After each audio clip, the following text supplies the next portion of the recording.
జెట్లీ ఏంటి టైటిల్ ఏంటి అసలు? అంటే సత్య ఇస్ నాట్ జైట్లీ అండి బేసికల్గా. జైట్లీ అనే ఒక ఒక actor, already establish actor, popular in martial arts also ఉన్నారు. సో ఈ సినిమాలో హీరో ఒక క్యారెక్టరైజేషన్ ఎలా ఉంటుందంటే ఒక హీరోయిజం చేస్తున్న క్యారెక్టర్ లాగా ఉంటుంది, but at the same time is not a hero అనమాట అండి. జెట్ అనేది ఫ్లైట్లో జరుగుతుంది కాబట్టి జెట్ సో అదేదో రితేష్ అనే idea. So I said okay, it looks sounds good, Satya is not Jaitley పెట్టేయండి అని చెప్పాను.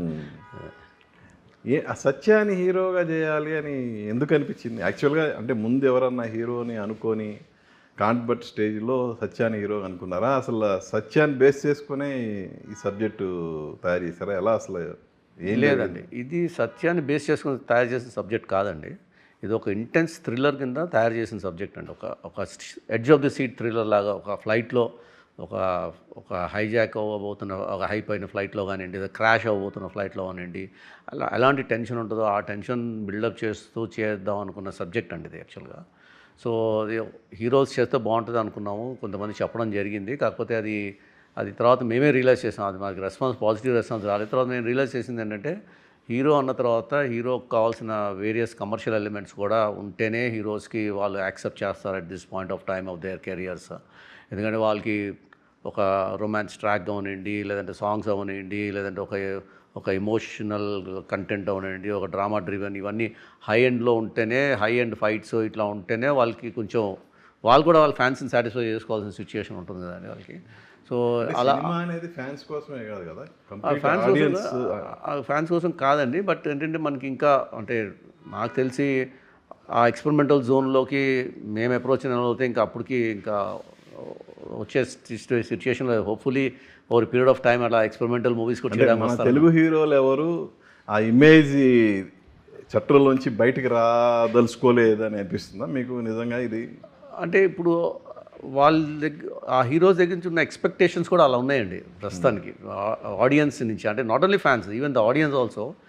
పెద్ద హీరోస్ అన్న తర్వాత ఒక స్థాయిలో ఉండాలి సినిమా అనేది ఒకటి ఆ ట్రెండ్ అలా ఉందండి. ఇప్పుడు ఇంకా అది మారుతుంది స్లో. ఇప్పుడు మలయాళం ఇండస్ట్రీలో మారింది ఆల్రెడీ. కంటెంట్ డ్రివెన్ మూవీస్ పెద్ద హీరోలు కూడా చేస్తున్నారు. మోహన్లాల్ లాంటి వాళ్ళు కూడా చాలా కంటెంట్ డ్రివెన్ మూవీస్ చేశారు. సో అలా చేయొచ్చు. దృశ్యం లాంటి సినిమా తెలుగులో కూడా మీరు చేసిన రంగస్థలమే బెస్ట్ ఎగ్జాంపుల్ అవుతుందండి.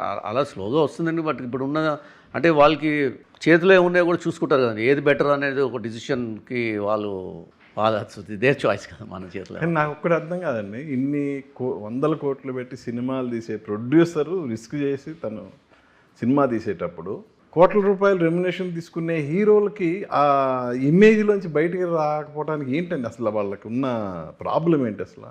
So I am not a qualified person to answer that question. You are the most qualified person, sir, because you are having 32 years experience in this industry. I may be having, but at the same time, I think it all works with the market dynamics అండి. అంతే. At the end of the day market, వాళ్ళకున్న market ఎలాంటి market అనేది దాని బేసిస్లోనే వాళ్ళు కూడా దాన్ని keep up చేసుకొని దాన్ని ఇంకా ఇంప్రూవైజ్ చేసుకోవాలి అనేది పాయింట్ మీద వాళ్ళకి కూడా ఉంటుంది. కాబట్టి లేదంటే ఇప్పుడు సడన్గా ఏమైనా ఒక ఎక్స్పెరిమెంటల్ మూవీ చేయడం వల్ల వాళ్ళకి the fans may be disappointed totally, and which they don't like, because they believe that the fans are also as important as other general audience are.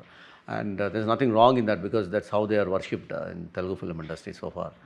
So అందులో వాళ్ళు మనం తప్పు పట్టడానికి ఏం లేదండి. అందులో వాళ్ళకి ఏంటంటే ఉన్న కథల్లో ఏది బాగుంది, ఏది బెటర్గా ఉంటుంది, ఇప్పుడు ఒక సినిమా చేస్తారు, దానికంటే బెటర్ నెక్స్ట్ ఏంటా అనేది ఆలోచించడంలో తప్పేం లేదు.